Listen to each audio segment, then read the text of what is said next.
Lautaro Martinez, saya merasa hancur setelah kemenangan lawan Barcelona. Kapten Inter, Lautaro Martinez, mengaku mengalami kelelahan fisik yang ekstrim usai kemenangan timnya atas Barcelona di semifinal Liga Champions. Saya merasa hancur, ujar Martinez kepada TNT Sports UK. Kaki saya sangat sakit, otot saya sudah benar-benar lelah, dan saya kesakitan luar biasa. Martinez sempat ditarik keluar saat babak pertama di leg pertama karena cedera otot paha belakang. Namun, ia memaksakan diri untuk pulih demi tampil pada leg kedua yang krusial di San Siro. Dengan adrenalin di lapangan, rasa sakit itu sempat hilang, jelasnya. Tapi 2 hari setelahnya, saya bahkan tak bisa mengangkat kaki saya. Pada leg kedua, Martinez mencetak gol pembuka dan memenangkan penalti untuk gol kedua Inter. Meski tampil gemilang, ia tak bisa bermain lagi dalam 3 laga terakhir musim ini. Yang terpenting adalah kami lolos ke final, tegas sang kapten. Kami bangga bisa kembali bermain di final. Martinez juga menyinggung pelajaran dari kekalahan di final 2023 melawan Manchester City.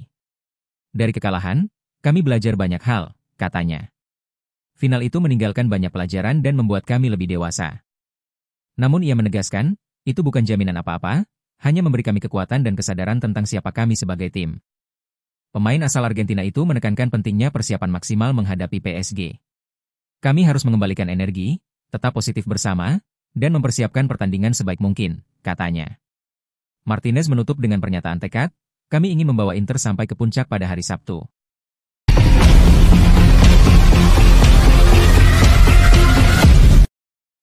Yann Sommer, saya punya perasaan positif jelang final Liga Champions. Penjaga gawang Inter, Yann Sommer, mengungkapkan keyakinannya menjelang final Liga Champions melawan Paris Saint-Germain. Saya punya perasaan yang sangat positif, kata Sommer dalam wawancara bersama Corriere della Sera. Final ini akan menjadi penampilan pertamanya di partai puncak kompetisi tertinggi Eropa. Sommer, yang kini berusia 36 tahun, menyebut momen ini sebagai penutup indah dalam karirnya. Bersama Swiss di Euro 2021 itu momen bersejarah, tapi penyelamatan saya terhadap Lamine Yamal membawa saya ke final pertama Liga Champions, ucapnya. Ia juga mengungkapkan bahwa laga ini akan terasa spesial karena digelar di stadion lamanya saat masih membela Bayern Munich. Pemain asal Swiss itu mengaku telah beberapa kali menyaksikan ulang penyelamatannya atas peluang Yamal saat melawan Barcelona. Itu penyelamatan penting, tapi lebih penting lagi bagaimana kami bermain sebagai tim, dan kemudian gol dari Fratesi yang membawa kami ke perpanjangan waktu, ujarnya. Sommer menekankan bahwa kerja sama tim menjadi kunci dalam perjalanan mereka ke final. Ia menilai musim Liga Champions sangat berbeda dibanding performa Inter di Serie A. Di Liga kami tampil baik, tapi kehilangan terlalu banyak poin penting, tutur Sommer. Menurutnya, Inter kini harus mempertahankan fokus dan keberanian yang telah mereka tunjukkan di setiap laga Eropa sejauh ini. Sommer juga menanggapi kemungkinan adu penalti melawan PSG. Saya tidak memikirkan adu penalti sekarang, karena kami masih harus mempersiapkan seluruh pertandingan, jelasnya. Namun, ia memastikan bahwa jika harus ditentukan lewat penalti, mereka akan siap menghadapinya.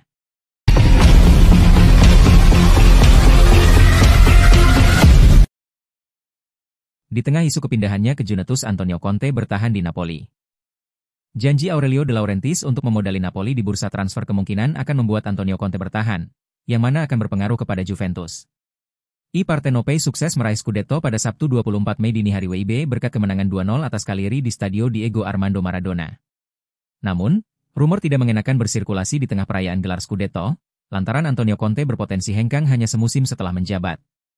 Sang pelatih memang punya hubungan yang rumit dengan Presiden Aurelio De Laurentiis, imbas dari berbagai permintaannya di bursa transfer yang tidak terwujud, termasuk soal Vichak Kvaratskhelia yang dijual ke Paris Saint-Germain di tengah musim.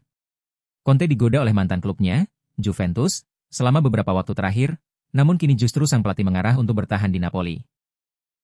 I Partenopei kabarnya siap untuk berinvestasi senilai 200 juta euro, sebagaimana dilansir dari Football Italia, dengan beberapa rekrutan bintang, termasuk Kevin De Bruyne dan Jonathan David.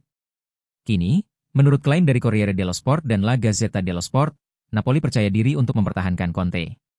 Di sisi lain, hal ini memengaruhi Juve yang terancam tidak bisa mendapatkan pelatih idamannya pada musim panas ini.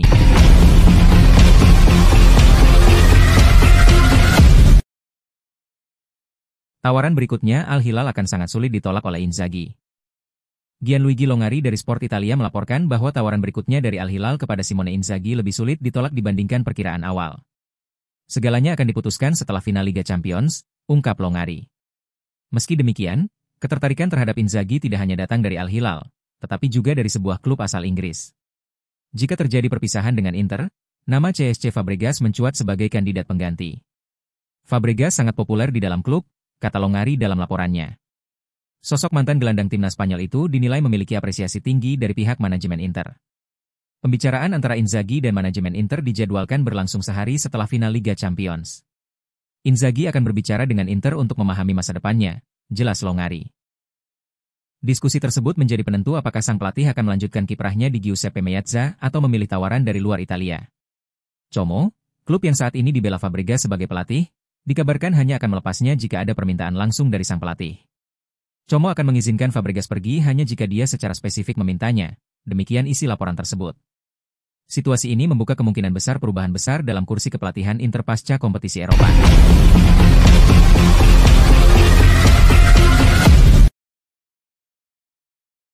Tidak ada lagi, jual baru beli, Inter memiliki kebebasan finansial mendatangkan pemain.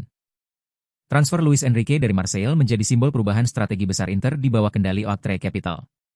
Tidak akan ada lagi jendela transfer, jual dulu baru beli, tulis Gazzetta dello Sport. Kesepakatan untuk mendatangkan winger asal Brasil itu hampir rampung meskipun bursa transfer musim panas belum resmi dibuka. Inter telah menjadikan Luis Enrique target utama untuk memperkuat sisi kanan sebagai pelapis Denzel Dumfries. Inter bergerak cepat dan telah menyepakati syarat pribadi dengan sang pemain, ungkap laporan tersebut. Negosiasi dengan Marseille pun akhirnya menemui titik temu setelah sebelumnya terdapat perbedaan harga. Dengan langkah cepat ini, Inter sukses mengalahkan persaingan dari Nottingham Forest, Newcastle, Bayern Munich, dan bahkan Juventus yang sempat mencoba membajak transfer tersebut. Transfer ini menyusul perekrutan Petar Sucic dari Dinamo Zagreb yang sudah diselesaikan sejak Februari lalu. Kedua pemain ini akan resmi bergabung sebelum Piala Dunia antar klub, sebut Gazzetta. Berbeda dengan era Suning, ketika Inter harus menjual pemain terlebih dahulu untuk mendanai pembelian, era Oaktree menunjukkan pendekatan yang jauh lebih agresif dan terencana. Oaktree menunjukkan komitmen untuk mendukung Inter dalam mendapatkan target prioritas sejak awal jendela transfer, lanjut laporan itu. Situasi keuangan yang lebih stabil memungkinkan Inter bergerak tanpa perlu menunggu dana dari penjualan. Langkah cepat ini diyakini akan memberikan keuntungan besar dalam persiapan pramusim dan menghadapi jadwal padat di musim 2024-2025.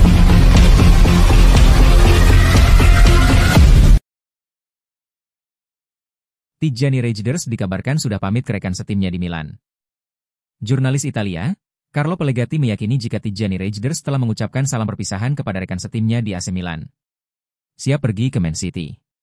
Tijani Reijnders dinobatkan sebagai gelandang terbaik di Serie A musim 2024 hingga 2025 oleh Lega Serie A, dan menerima penghargaan di lapangan sebelum kemenangan 2-0 melawan AC Monza. Setelah pertandingan terakhir tersebut, ia kemudian membawa putranya, Savien, ke lapangan, dan banyak yang menganggap tindakannya sebagai sebuah perpisahan. Berbicara di saluran YouTube-nya via Milan News 24, jurnalis Italia, Carlo Pellegatti memberikan pembaruan singkat namun mengkhawatirkan mengenai Reijnders setelah musim ini berakhir. Saya mendengar bahwa Reijnders mengucapkan selamat tinggal kepada rekan-rekan setimnya. Tentu saja, Anda juga bisa mengucapkan selamat tinggal untuk mengucapkan selamat berlibur, tetapi kesan umum, ujar Pellegatti. Lebih lanjut lagi, Corriere dello Sport melaporkan jika Reijnders telah memesan liburan ke Ibiza bersama keluarganya untuk bersantai dan memulihkan diri setelah musim yang menuntut secara fisik dan psikologis. Namun, kini dia memutuskan untuk membatalkan acara liburannya tersebut. Hal ini terjadi di tengah kabar jika Pep Guardiola menginginkannya untuk Piala Dunia antar klub, dan Man City siap memberikan tawaran 70 juta euro.